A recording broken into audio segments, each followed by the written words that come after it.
What's up, everybody? Ryan Thomas, live on the Thomas Take Sports Podcast. Boy, do I have a big show for you around 4:30. I'll be joined by Buffalo Bills linebacker Lorenzo Alexander. I cannot wait to have him on the show. Easily the biggest guest that I've ever had on my podcast. I've had a lot of great writers, a lot of great former coaches or current coaches or injury analysts or podcasters themselves out there, but never have I ever hosted a NFL player, let alone a Buffalo Bill, let alone somebody that I really admire on and off the field in Lorenzo Alexander. So I cannot wait to chat with him and discuss this offseason and his career and much, much more. So tune in for that at 4:30. That'll be on the Thomas Take Sports Podcast YouTube channel, and I cannot wait. So that being said, prior to Lorenzo Alexander coming on, I have to hop on the mic and throw out my MMA fight predictions. Just recently did a podcast on anchor.fm/Thomas Take, which is another avenue that you can catch the podcast among every single avenue that's out there. Google Podcasts, iTunes, Spotify, it's everywhere. So follow along, just type in Thomas Take Sports Podcast on any web browser, and it comes right up. So that being said, big fight this Saturday night. The main event I already went over, as I just mentioned, on anchor.fm/Thomas Take. And that main event is Henry Cejudo versus Marlon Moraes. I cannot wait for that fight. That's going to be a very dynamic, explosive fight between two 135-pounders that show speed, that show agility, that show true awareness inside that octagon, and I don't think I've seen a championship fight in quite some time that will be as good as this one. I mark my words, guys. This fight, I've followed both fighters since the beginning of their respective careers, and this fight will be one for the ages. Mark my words, I guarantee it. Gave my prediction on that fight, so tune into that. That is available. That is something that you can definitely tune into. Outside of that, there is a great co-main event with Jessica Ai and Valentina Shevchenko. I'm going to go right out on a limb here and say that Valentina Shevchenko is going to win that. With all due respect to Jessica Ai, we've seen upsets happen in combat sports. We just saw one in the sport of boxing with Anthony Joshua and Andy Ruiz. My thoughts on that as well are available on Anchor and YouTube. But I think Valentina Shevchenko is going to take this one. I don't see how she doesn't take this one from Jessica Ai, how she doesn't win this fight. I definitely think that she will, and then some. Putting out a wonderful performance, putting out a performance that people can admire and people can appreciate. So all that being said, let's take a look at something that I think will be very important for the co-main event, which features Tony Ferguson and Donald Cowboy Cerrone. This is a great fight. This is a fight for the ages. As the UFC has turned on the marketing train, this fight is, quote-unquote, the people's main event, a fight that is beloved by the people, beloved by everybody, to be one of the best fights in recent memory that's been conducted in the UFC octagon. Easily a fight that could have been for a title.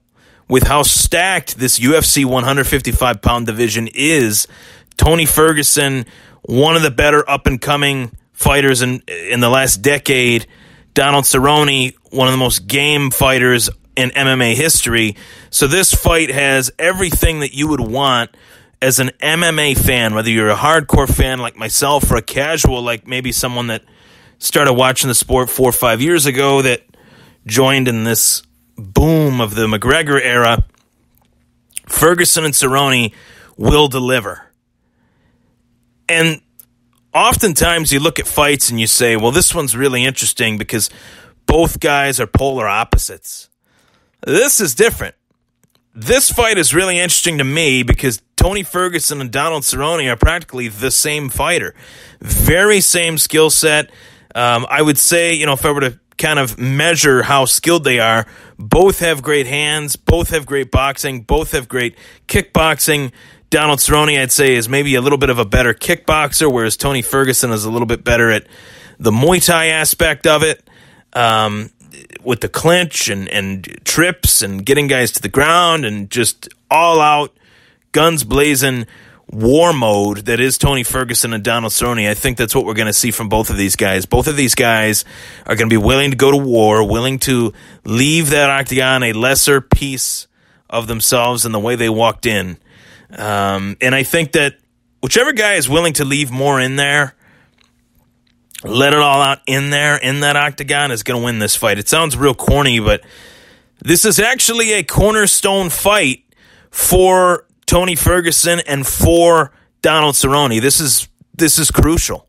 This is everything, because with Tony Ferguson, he needs to win this fight to get that title shot that has evaded him for so many years.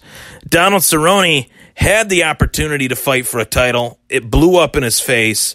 He did not perform that well that night versus Rafael dos Anjos, and now he has to come back and rattle off a few wins at 155 to put together one last title run. So for Donald Cerrone, each fight is everything, because this is really the last run, in his words, that he believes he has towards gunning for that UFC title. Whenever you have that cloud hanging over your head of this might be the last run, this might be the last opportunity that I have to get a title, that's when you know that you got to really put the foot on the gas and just go to war. So I expect both of these guys to have two phenomenal performances. I expect both of these guys to really to put up and shut up. No real trash talk. I think the trash talk is out of respect, that they both want the same thing, but it's not out of disrespect of one another. And I love fights like this. I love fights where both guys have respect for one another, but they understand that they're in each other's way. For Donald, Tony is in Donald's way. For Tony, Donald is in Tony's way. So it's one of those situations where this is a true everything you've got, everything or nothing. Anything can happen in this fight. If you don't put everything into this, you're going to come up empty-handed. So it's either put everything in and leave no doubt, have no regrets, or come up short. And those are the type of fights that I really like. Those are the type of fights that I enjoy. Those are the type of fights that I want. Those are the type of fights that I think the UFC really needs right now. Gone are the days, hopefully, of these sideshow fights, circus act fights. Let's get down to brass tacks. Let's get down to respectability inside that MMA octagon. Yes, MMA is not the most respectable of sports. I'd be the first to admit it. It's two half-naked men going in there into the octagon, or two female fighters with the sports outfit on and trying to knock each other's blocks off in a cage. I get it. But there is something pure about it, because this is the oldest sport known to man. This is it. There's nothing else. Mano a mano, fighter against fighter.